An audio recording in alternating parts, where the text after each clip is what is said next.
있습니다. 어제 제가 좀 소극적이었는지 소리가 좀 작다고 하는 요청이 들어와서 오늘은 볼륨을 좀 키웠습니다. 좀 잘 들리셨으면 좋겠고요. 자, 5월 20일 주요 테마 한번 같이 살펴보겠습니다. 어제보다 낙폭은 줄었지만 시장의 충격은 아마도 그렇게 크게 줄지는 않은 것 같습니다. 외국인들은 계속 빠져나가고 있고요. 이건 뭐 국제 금융시장의 문제, 그리고 미국 국채 금리의 문제이기 때문에, 그리고 환율 문제이기 때문에 사실상 주식시장이 단독으로 감당하기에는 좀 쉽지 않은 문제들이에요. 그렇다 보니까 삼성전자와 하이닉스, SK 하이닉스의 뭐 일단 실적이 계속해서 좋을 것이라고 예상이 됨에도 불구하고, 네, 그리고 저평가되었다라는 전망에도 불구하고 계속해서 주가가 이틀 연속 빠지는 현상을 보였습니다. 그래도 오전에 빠졌던 부분에 비해서는 상당히 좀 회복을 한 상태이기는 합니다만, 오늘도 사실 조금 쉽지 않았고요. 내일도 좀 문제가 될 수 있을 것 같아요. 계속해서 뭐 미국 국채 금리가 갑자기 낮아질 리는 없으니까요. 네, 그렇게 되고, 그렇다고 해서 미국 국채 금리가 높아진다라는 이야기는 정부의 미국 정부에 있어서 미국 정권에 있어서 위험 신호가 계속 켜진다는 이야기. 왜냐하면 물가가 올라간다는 이야기거든요. 이렇게 되면 될수록 중간 선거에 패배할 가능성이 점점 높아지게 된다는 신호 때문에 사실상 그, 그 그죠? 그 중동 문제에 대해서 해결 압박을 굉장히 많이 받고 있을 거라고 생각이 듭니다. 뭐 일부 언론에서는 미국 국채가 4.5% 금리가 4.5%에 접근하게 되면 아마도 저기가 중동 문제 해결에 대한 압박을 정권이 굉장히 많이 받게 될 것이다라고 이야기를 했었는데, 실제로 이제 4.6%를 넘어섰고, 뭐 예를 들면 30년물 같은 경우 5%를 넘어서는 굉장히 좀 급박한 상승 단계에 있기 때문에 계속해서 좀 압박을 받고 있을 겁니다. 지금 어제 오늘 나왔었던 뭐 공격 이야기를 2, 3일 정도 늦추겠다. 2, 3일인지 3일이 될지 4일이 될지 모르겠지만 어쨌든 공격을 계획을 늦추겠다 뭐 이런 발언들도 사실은 그런 부분들에 있어서 어쩔 수 없는 선택이 될 것 같고, 중국을 방문해서도 별 소득을 못 올렸기 때문에 지금으로서는 사실상 딱히 뾰족한 해결 방법이 보이지 않는 상황입니다. 중동 전쟁 자체는. 그렇다고 해서 지금 뭐 원래 명분으로 내걸었던 그쵸, 우라늄 제철이라든가 이런 부분들의 문제를 해결하지 못하고 나오면 아무래도 권위의 하락이라고 하는 부분들하고, 그 세계적인 헤게모니 싸움에서 중국에 밀리고 있다라고 하는 인상으로 인해서, 그리고 실제적으로도 그렇게 되고 있죠. 그런 부분들이 결국 미국의 영향력 자체에 문제를 주게 될 가능성들이 높습니다. 그래서 여러 가지 문제들이 있어서 이러지도 못하고 저러지도 못하는 상황이 되고 있다라고 저는 바라보고 있습니다. 뭐 그거는 개인 의견이기도 하고요. 근데 어쨌든 간에 그런 문제들 때문에 미국 국채 가격은 계속 올라가고 있고, 덕분에 우리나라 주식 시장은 계속해서 하방 압력을 받고 있는 상황입니다. 그래서 계속해서 뭐 이런 상황들이 지속이 될 수밖에 없는, 당분간은 그렇게 될 것 같습니다. 일단은 좀 많이 오르기도 했고, 그거에 대해서 지금 외국인 분위기가 좋지도 않고, 언제까지 또 개미들이 개별적으로 저기를 털어서, 계속해서 뭐 저기를 할 수, 그러니까 수요를 계속해서 만들어낼 수는 없는 거니까, 그죠? 그런 부분들이 있기 때문에 사실은 당분간은 그렇게까지 전망이 되게 밝지는 않은 것 같아요. 물론 오늘도 삼성전자와 SK하이닉스는 소폭 올랐습니다. 오전에 많이 빠졌다가 소폭 올랐는데, 그런 부분들도 뭐 사실은 굉장히 좋은 전망을 던져주지는 않습니다. 당분간은 좀 어려운 시장이 될 것 같다라는 부분들, 좀 생각하고 있습니다. 뭐 일시적으로 풀릴 수도 있죠. 지금은 사실상 어떤 거냐면 기업의 실적, 즉 SK 하이닉스와 삼성전자로 대표되는 반도체 실적은 계속해서 좋아요. 그런데 국제적인 어떤 금융 환경 자체가 지수를 끌어내리고 있는 상황입니다. 그러니까 삼성전자나 SK 하이닉스도 아니고 작은 종목들, 즉 코스닥 같은 경우가 굉장히 하방 압박을 많이 받아서 지금 천선이 위험하지 않느냐 뭐 이런 얘기까지 나오고 있을 정도로 많이 빠지고 있는 거죠. 그리고 전체 시장에서 오르는 종목보다는 내려가는 종목들이 훨씬 더 많은 시장이 지금까지 지수가 오르건 내리건 간에 그런 시장이 지속되어 왔어요. 지수가 큰 폭으로 오르는데도 불구하고 올라가는 종목들은 얼마 안 되고 삼성전자와 SK 하이닉스를 비롯한 그리고 현대자동차나 아니면 삼성전기 같은 그런 대형주를 중심으로 해서 계속해서 투자가 이루어지고 수요가 그쪽으로 몰리게 되면서 양극화 현상이 계속 일어나고 있었단 말이에요. 그런 것들이 지금 이제 국제적인 금융위기와 함께 어떻게 됐어요? 조금 더 심각하게 그 현상들이 나타나고 있다라고 보셔도 될 것 같아요. 그래서 코스닥 시장은 당분간은 조금 어려운 시장이 될 수밖에 없다. 뭐 올라갈 수도 있습니다. 그렇긴 하지만 수요가 나타나면 올라갈 수도 있겠지만 어쨌든 간에 지금의 환경 자체는 그렇게 우호적이진 않다. 이렇게 바라보시면 될 것 같습니다. 그래서 당분간은 하락장이나 조정장 혹은 그렇게 급등장 같은 경우는 어떻게 대세급 등장 같은 경우는 조금 당분간은 어려울 것이다라고 보는 게 어느 정도 맞을 것 같고요. 네, 그렇게 보시 그런 상황에서 오늘도 뭐 되게 많이 빠지진 않았지만 상당히 큰 폭의 하락이 있었고 그것에 따라서 자 물이 빠지면 뭐가 드러난다 그랬죠? 암초들이 드러난다라고 했죠. 그래서 물이 빠지게 되면 그동안에 주목받지 못했던 테마들이 몇 개 드러나는데 그게 탐탁치가 않단 말이에요. 그게 굉장히 시장의 어떤 지지를 받아서 가는 형태의 상승, 테마 상승이 아니라 좀 작은 뉴스나 소문 이런 것들이 침소봉대돼서 몇 개 종목이 오르게 되면 나머지 종목들이 너무 많이 빠졌기 때문에 걔네들이 커 보이는 것 뿐이에요. 그러니까 오늘은 사실상 테마 분석에 있어서 중요성들이 보통 날들에 비해서 그렇게 크지는 않다라고 보셔도 될 것 같습니다.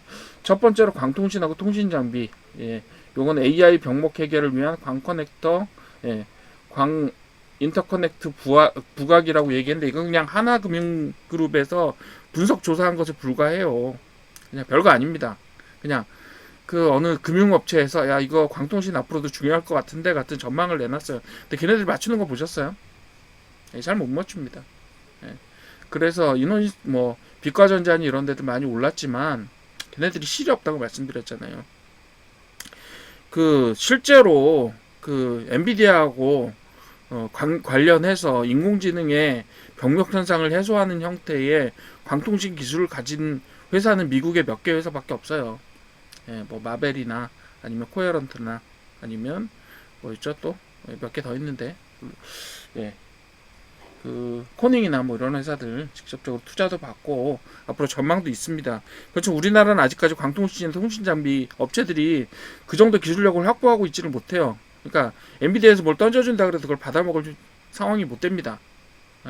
그런 상황이기 때문에 지금 대부분의 지금 광통신주 혹은 통신 장비 테마는요 거의 그냥 소식에 따라서 오르고 내리는 그냥 실이 없는 그냥 소문주에 불과합니다.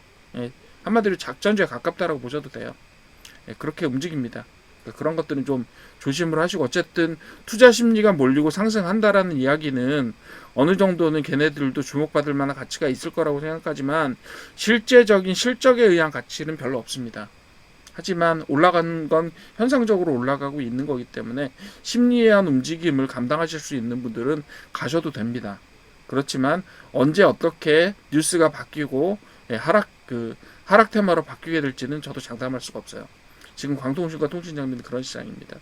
코로나19 백신 진단 뭐 이런 거 있죠. 에볼라하고 한타바이러스 같은 것들이 계속 주목을 받고 있고 뭐 콩고민주공화국에서 WHO 국제보건기구가 굉장히 좀 공중보건 무슨 위험 신호인가 뭐 이런 것들을 발생을 했습니다. 그래서 그쪽에서는 에볼라 바이러스 굉장히 많이 퍼지고 있는 것으로 보여지고 원래 에볼라 바이러스가 치명률 자체가 높기 때문에 그런 뉴스들이 계속 발생은 하고 있고 그것에 따라서 몇몇 수혜 종목들로 보이는 수혜 종목들로 위장된 종목들이 보이긴 하지만 실제로 우리나라의 그 백신 업체들 중에서 그것에 수혜를 받을 수 있을 만한 종목들은 거의 없어요. 왜냐면 아프리카에서 벌어지는 일이잖아요.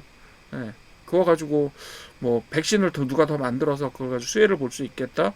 진단 기술이 우리나라 진단 키트를 가지고 가서 거기 쓸 것 같아요? 없습니다. 그냥 에볼라 바이러스가 아프리카 어디선가 발생했으니까 그건 뉴스로 나왔어. 그러니까 이걸 주제로 써먹어야지라고 퍼뜨리는 것 뿐입니다. 별거 없어요.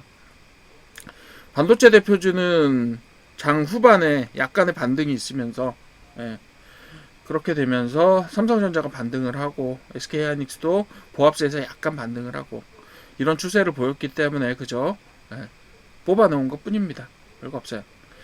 그리고 MLCC 반도체 기판 같은 경우는 AI 서버 고사양 부품들이 요거는 사실상 주목이 안 되고 있지만 상당히 주목해야 되는 몇 가지 주제들 중에 하나기는 합니다.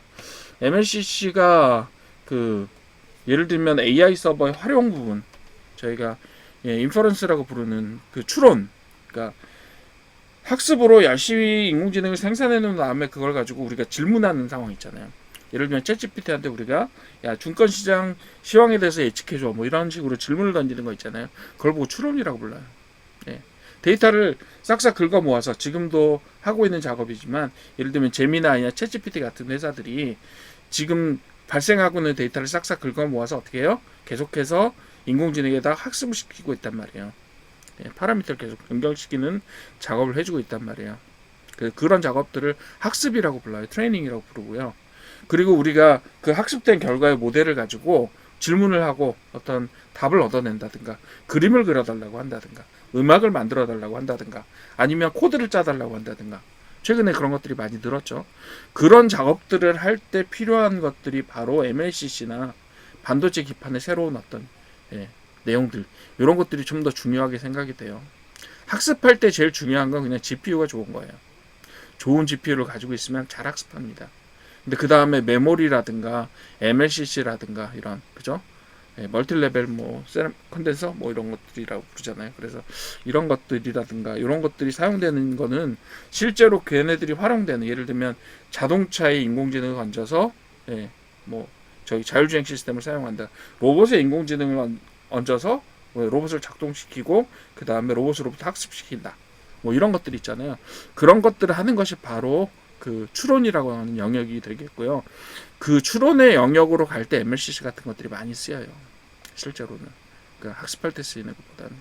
그래서 이런 쪽이 AI 서버 중에서도 특히 어떤 특정한 역할을 하는 서버에 이런 그 새로운 칩들이 많이 쓰인다. 새로운 소자들이 많이 쓰인다. 그렇기 때문에 주목을 받을 수 있다라는 부분들이 분명히 존재합니다. 자, 반도체 대표주 MLCC 반도체 기판은 메가사이클의 테마입니다.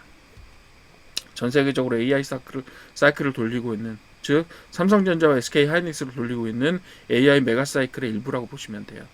그죠? 그리고 나머지 두 개는 그냥 하나는 쓸모없는 거고 하나는 그냥 뉴스성 스팟성으로 뛰어나왔다가 들어가는 겁니다. 얘네들이 바로 뭐냐 하면 보통 때 섬 역할을 못하던 암초 같은 애들이에요. 물론 반도체나 전력이나 방산 이런 데들은 물이 빠져도 당당하게 섬 모양을 유지하고 있는 거긴 하지만 걔네들은 물이에요. 물 어떻게 보면. 근데 물이 빠지게 되면요 어떻게 되죠? 이런 암초 같은 애들이 드러나요. 이게 바로 광통신이나 아니면 코로나 이런 애들 그런 애들이 드러났다라고 보시면 되겠고 얘네들은 곧 빠지지 싶습니다만 뭐 시장의 심리는 어떻게 될지는 저도 예측을 못하니까 중요한 테마들은 아닙니다. 분명히 적어도 우리나라 시장에 있어서는 전체 미국 시장을 본다라고 하면 광통신 통신장비 시장은 굉장히 앞으로 커질 가능성이 높아요. 왜? 구리로는 감당이 안 되니까요. 그렇긴 하지만 그걸 우리나라 주식시장에 있는 우리나라 시장에 있는 어떤 테마나 업체들 종목들이 수혜를 받을 수 있냐? 거의 가능성 없습니다. 그렇기 때문에 제가 항상 강조해서 말씀을 드리는 거예요. 수익 개선 뭐 매출 개선 별로 효과가 없을 거예요. 당분간은 그렇게 보시면 되겠고요. 그래서 오늘 5월 20일은 많이 떨어졌고 장 자체가 되게 좀 우울합니다. 왜냐하면 시장 내부적인 문제가 아니라 시장 외적인 문제에 의해서 장이 이렇게 좀 약세장이 되면 이게 뭐 누가 실적 개선이 된다고 해서 그 전체 시장이 좋아지지는 않잖아요. 실적은 이미 좋아요. 근데 지금은 국제적인 어떤 상황들, 금융 상황들 때문에 이런 상황들이 벌어지고 있기 때문에 그걸 누가 해결할 수가 없어요. 좀 우울하죠. 그런 부분들이 약간 사고 같은 거예요.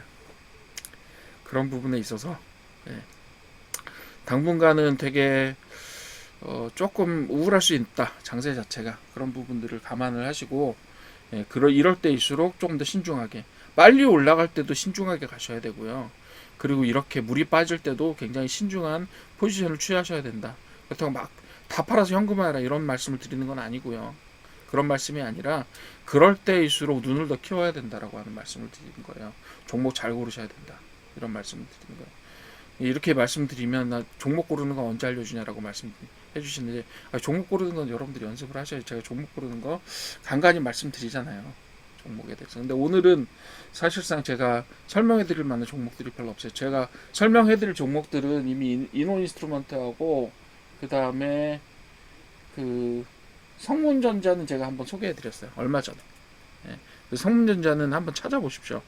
제가 좀 긍정적인 부분이 많다라고 설명을 드렸을 거예요. 인원 인스트루먼트도 아마 그런 형태로 설명을 드렸을 것 같은데, 여하튼 긍정적인 부분들이 있지만 뭐 중복이 되니까 이미 설명 한번 드렸던 거니까 예, 그런 것들은 그렇게 찾아서 한번 보시고, 그리고 예, 당분간은 뭐 이런 장세가 조금 어느 정도 분위기가 이 정도 유지되지 않을까 이렇게 봅니다.